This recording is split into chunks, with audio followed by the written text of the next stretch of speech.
Good day, my dear students. Welcome back to another week of chemistry with Mr. Miguel. This week we will be focusing on mixtures, more specifically classifying mixtures into solutions, suspensions, and colloids. So before we delve into the crux of the matter, let us review what mixtures and pure substances are.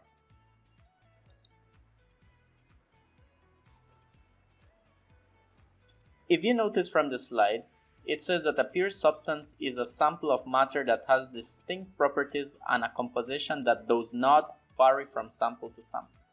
But I need you to remember that a pure substance will remain the same. If you find a pure substance here in Belize and you go to Russia, it will have the same chemical composition. Now, a mixture, on the other hand, is a combination of two or more pure substances. This means that you grab one pure substance and you throw it in together with another pure substance. Note that they are not chemically combined, only physically combined. Under pure substances, we have two subcategories. These two subcategories are the following. We have elements and we have compounds. And here is how we differentiate. When we speak about an element, we are talking about having a substance with only one kind of atom, not one atom, one kind of atom. Let's say that this is hydrogen, and this is known as hydrogen gas. Is this an element or is this a compound? Many of you have been confusing what an element is. So just to clarify what an element is any substance with only one kind of atom. In this case, we have only hydrogen being bonded with hydrogen in this scenario. Now, a compound would have more than one type of atom. In this case, we have a carbon dioxide molecule. So we have, if you notice, there is a carbon and there are oxygen. So what is important to note is that a compound would have more than one kind of atom. This means in this case it would have carbon and oxygen. And does that mean that only one molecule exists? No, there can be many. So if we put them together in the same sample, are they still a compound? Yes. And one of the key things that I want you to remember about pure substances is that they have very distinct properties and they do not vary from sample to sample. The carbon dioxide that we will find here in Belize will be the same type of carbon dioxide that we will find in Mars, that we will find in Pluto.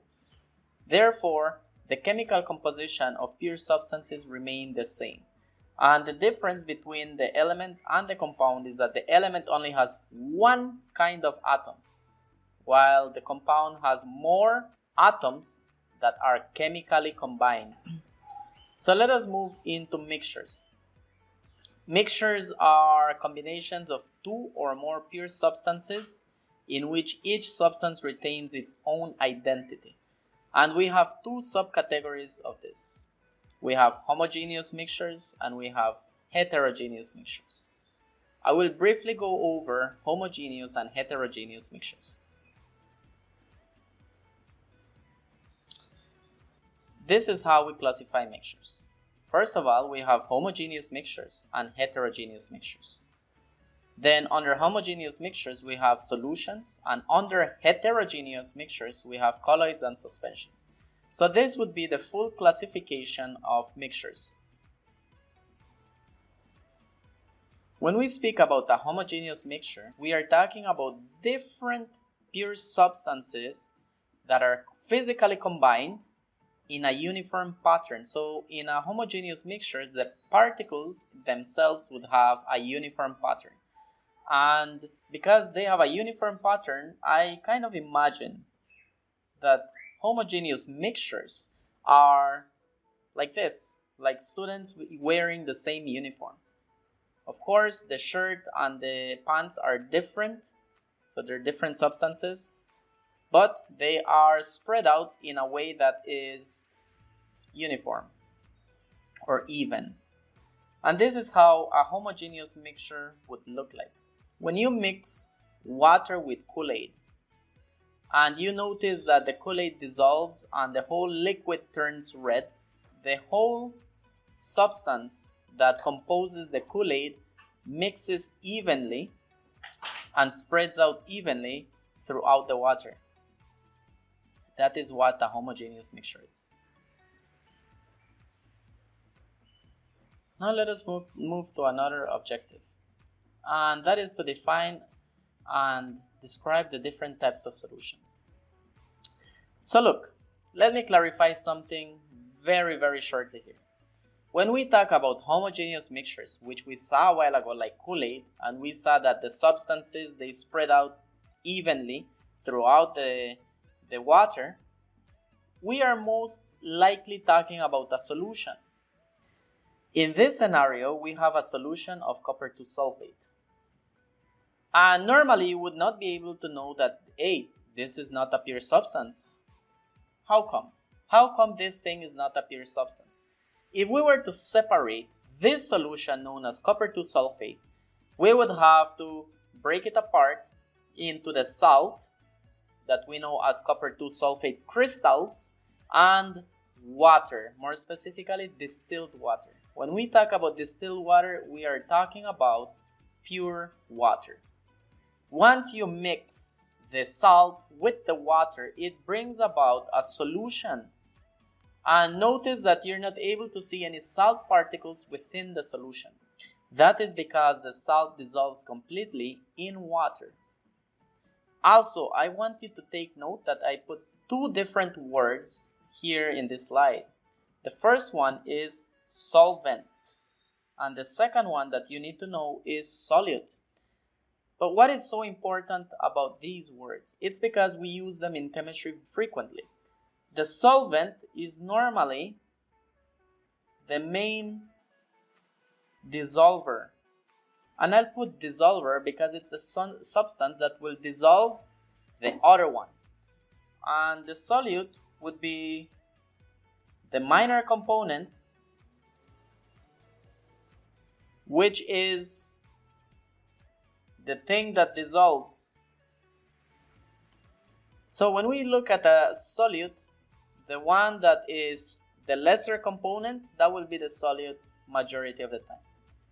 And the one that makes all the dissolving and provides the environment for something to dissolve, that is what we refer to as a solvent. Is it always water? The answer is no, it is not always water. And like I told you, there are different types of solutions. And in this table, you should be able to see the different types of solutions along with examples. We will go over each one of them. The first and most obvious type of solution is when we use distilled water and salt. So we're using a liquid and a solid, and they mix together and they form this solution, very transparent solution, that is salt water in this case.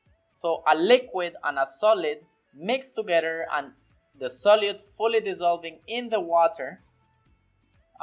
This is one type of solution. In this case, this is salt water. Sometimes we mix a liquid and a gas together. In our example, I'm trying to portray that the liquid is water and the gas, in this case, would be carbon dioxide. If we were to mix water with carbon dioxide, we will end up with a solution that we know as soda water. So you see the one that you buy at the store, the one in the bottle, the clear bottle, the one that does not taste like anything, that is known as soda water, and is a solution that contains a gas and a liquid. So that's the second type of solution.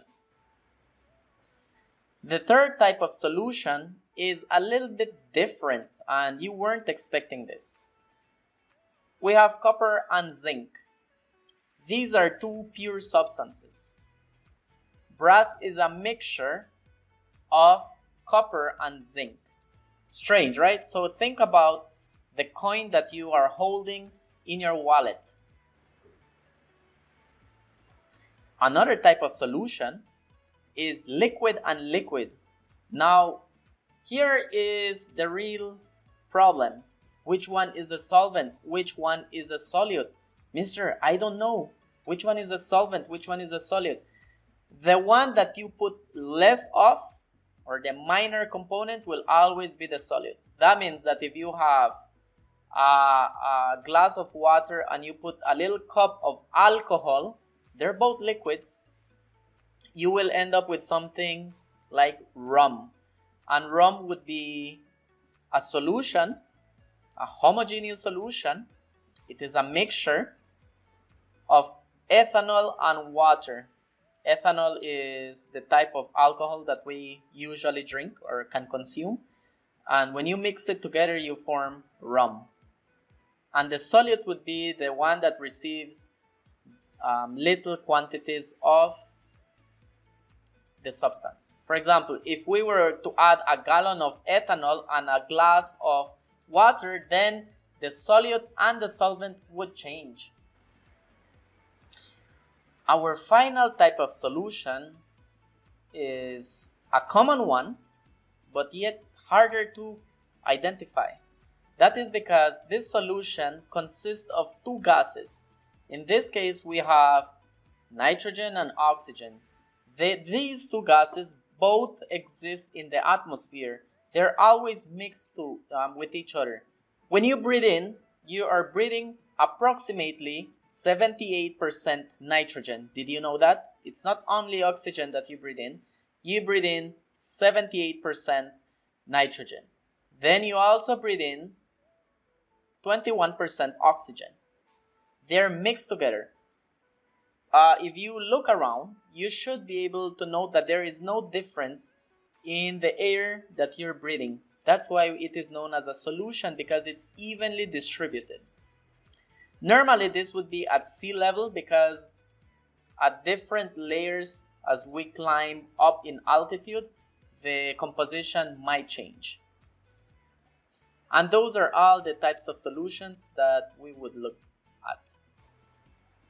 Our next objective is to define colloid and provide examples. Now, just to recap here, remember that we are talking about mixtures. This whole lesson is about mixtures. Mixtures, we said, can be classified as homogeneous and heterogeneous. But underneath these, we have solutions, which we just talked about, and underneath heterogeneous, we have two subcategories, which we know as colloids and suspensions. Next, we will talk very briefly about heterogeneous mixtures, and then we will move on to talk about colloids. So heterogeneous mixtures are those mixtures that do not have uniform spreading out of the substances. In this case, I am portraying water and oil. Do you see that they are evenly distributed? No, they're not evenly distributed. You see that the oil is on top and the water is at the bottom. Therefore, we know for a fact that they're not evenly distributed. And these are known as heterogeneous mixtures. And here are two examples of heterogeneous mixtures. The first one we will talk about are colloids. When we speak about colloids, we're talking about a type or a form of heterogeneous mixture that contains particles that are intermediate in size. Something that is special about colloids is that colloids does not allow light to pass through. And if it does allow light to pass through, the light waves are, so if we were to put some light beam here, then the light would be refracted, it would be spread out. Instead of passing through directly, it will be scattered. And it is a special type of heterogeneous mixture that lies in between heterogeneous and homogeneous. So this is what a colloid is. It is a substance that contains big particles, but they're not that big. Bear in mind, the particles are intermediate in size. So let me just illustrate. If in a solution the particles would be this big, in a colloid it would be this big, and in a suspension it will be this big. So in a sense, colloids have particles that are intermedio, entremedio, for those of you who speak Spanish, in size. Thus, they do not allow light to pass through them. And this is what makes a colloid a colloid. Now let us look at the other type of heterogeneous mixtures, that is suspensions.